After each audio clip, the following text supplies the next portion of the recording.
আসফনা foundation.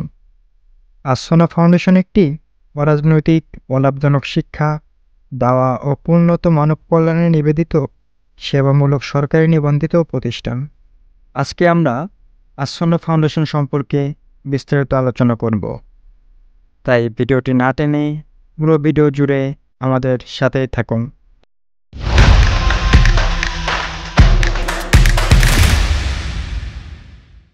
আসফনা ফাউন্ডেশনের chairman হিসেবে শায়েখ আহমদুল্লাহ প্রতিষ্ঠানটি প্রত্যক্ষভাবে পরিচালনা করছেন। 2017 সালে শায়েখ আহমদুল্লাহ এটি প্রতিষ্ঠা করেন। বিপদ এবং ক্ষতিগ্রস্ত মানুষের পাশে দাঁড়ানো এবং সমাজের সুবিধাবঞ্চিত মানুষের কল্যাণের লক্ষ্যে প্রতিষ্ঠানটি প্রতিষ্ঠিত হয়। কোরআন ও সুন্নাহভিত্তিক জীবন ও সমাজ গঠন করা এবং বিশুদ্ধ ইলমের প্রচার ও বিস্তার আসফনা ফাউন্ডেশনের অন্যতম লক্ষ্য। প্রতিষ্ঠানটির প্রতিষ্ঠাতা শায়েখ আহমদুল্লাহ সমাজে মানবতার ফেরিওয়ালা নামে বিশেষভাবে পরিচিত। সংস্থাটি বন্যার্তদের মধ্যে জরুরি ত্রাণ বিতরণ, শীতার্তদের মধ্যে বস্ত্র বিতরণ, ক্ষুধার্তদের মধ্যে অন্ন বিতরণ ও দেশব্যাপী বৃক্ষরোপণ কর্মসূচি সহ নানা সেবামুখী কার্যক্রম পরিচালনা করে থাকে। আসফনা ফাউন্ডেশনের স্বাবলম্বীকরণ প্রকল্পের আওতায় সমাজের নিম্ন শ্রেণীর মানুষের জন্য তারা ক্ষুদ্র ব্যবসা পরিচালনা ও জীবিকা নির্বাহের ব্যবস্থাস্বরূপ বেশ কিছু পদক্ষেপ গ্রহণ করেছে। এই সংস্থার অধীনে আসফনা স্কিল ডেভেলপমেন্ট ইনস্টিটিউটের মাধ্যমে কর্মসংস্থান হচ্ছে হাজার বেকার যুবকের। দেশের মানুষের বিপদে তিনি এবং তার ফাউন্ডেশনের সাথে জড়িত সকলেই এগিয়ে আসে।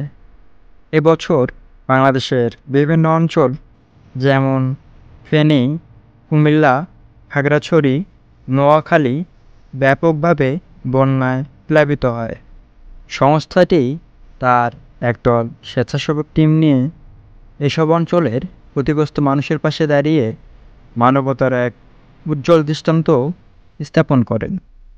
দেশের এই দুঃসময়ে তার সংস্থার প্রতিটা কর্মী দিনরাত নিরলসভাবে পরিশ্রম করে যাচ্ছে। বর্তমানে তাই দেশের মানুষের আস্থার জায়গায় পৌঁছে গিয়েছে আসফনা ফাউন্ডেশন। আর তার প্রতিফলন হিসেবে আসফনা ফাউন্ডেশনের বন্যার্তদের জন্য গঠিত তহবিলে টাকার পরিমাণ 100 কোটি ছাড়িয়ে গিয়েছে। আসফনা ফাউন্ডেশন বন্যার্তদের জন্য বন্যা পরবর্তী পুনর্বাসনের কার্যক্রম ইতিমধ্যে শুরু করে দিয়েছে।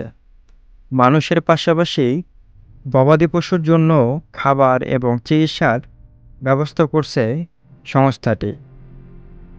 প্রতিষ্ঠানটির প্রতিষ্ঠাতা শায়েখ আহমদুল্লাহর গ্রহণযোগ্যতা সমাজে দিন দিন বেড়েই চলেছে। তিনি আর্তমানবতার সেবা, সমাজ সংস্কার, বৃহত্তম নীতিচেতনার সঞ্চার, পরিচ্ছন্ন মানসিকতা গঠনে নিরন্তর নানা কর্মসূচি পালন, সর্বোপরি একটি আদর্শ কল্যাণ সমাজ বিনির্মাণে যথাশক্তি প্রচেষ্টা চালিয়ে যাচ্ছে। আজ এ পর্যন্ত ভিউয়ার্স, আপনি যদি আমার চ্যানেলে নতুন হয়ে থাকেন তাহলে চ্যানেলটি সাবস্ক্রাইব করে বেল আইকনটি বাজিয়ে রাখুন। আসসালামু আলাইকুম ওয়া রাহমাতুল্লাহি ওয়া বারাকাতুহু।